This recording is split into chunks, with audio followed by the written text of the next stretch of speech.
पुणे शहरातील वाहतूक कोंडी टाळण्यासाठी वाहतूक पोलिसांकडून आणि पुणे पोलिसांकडून मोठ्या उपाययोजना करण्यास आता सुरुवात झालेली आहे आणि त्याच अनुषंगाने पुणे शहरात येणाऱ्या जड वाहनांना उद्यापासून पूर्णपणे बंदी जी आहे ती असणार आहे। खरं तर पुण्यात सोलापूर असेल, सातारा असेल, पिंपरी चिंचवड असेल, नगर असेल या अनेक ठिकाणाहून येणाऱ्या जड वाहनांना उद्यापासून शहराच्या मुख्य भागांमध्ये पूर्णपणे बंदी पुणे पोलिसांकडून जी आहे ती करण्यात आलेली आहे। शहरात होत असणारी मोठी वाहतूक कोंडी टाळण्यासाठी हा एक पर्याय जो आहे तो पुणे पोलिसांकडून आता निवडण्यात आलेला आहे।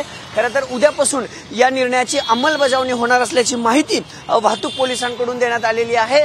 जड वाहनांना पुणे शहरात पूर्णपणे जी आहे ती आता बंदी करण्यात आलेली आहे। अनेक उपाययोजना पोलीस प्रशासनाकडून वाहतूक कोंडी टाळण्यासाठी खरं तर राबवल्या जात आहेत आणि त्याच अनुषंगाने हा महत्त्वपूर्ण निर्णय जो आहे तो घेण्यात आलेला आहे। जी वाहतूक कोंडी शहरात वारंवार होत आहे त्याच अनुषंगाने आता जड वाहनांना खरं तर बंदी घालण्यात आली आणि या सगळ्या जड वाहनांनी पर्यायी मार्गाचा वापर करण्याच्या सूचना पोलीस प्रशासनाकडून जे आहेत ते देण्यात आलेल्या आहेत। खरं तर पुण्याच्या चारही बाजूने सातारा असेल, नगर असेल, सोलापूर असेल किंवा पिंपरी चिंचवड शहर असेल या चारही बाजूने अनेक जड वाहने शहरात येतात आणि पुढे मार्गस्थ होत असतात। पण आता या सर्व वाहनांना पर्यायी मार्गाचा वापर करत खरं तर पुणे शहराच्या बाहेर पडावं लागणार आहे आणि ही उद्यापासून या निर्णयाची अंमलबजावणी जी आहे ते जड वाहनांच्या ती करण्यात येणार आहे आणि आता पोलीस प्रशासनाकडून तशा सूचना देखील ज्या आहेत त्या संबंधितांना देण्यात आल्या आहेत आणि उद्या मंगळवारपासून ही पूर्णपणे जी आहे ती जड वाहनांना शहरात बंदी असणार आहे आणि या सर्व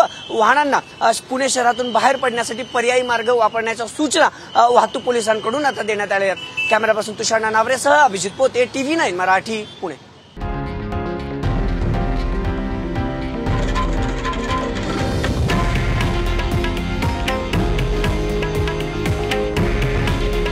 हे आहे देशातील नंबर 1 न्यूज नेटवर्क आणि आपण पाहत आहात TV9 मराठी। काळजी तुमची, हित महाराष्ट्राचं।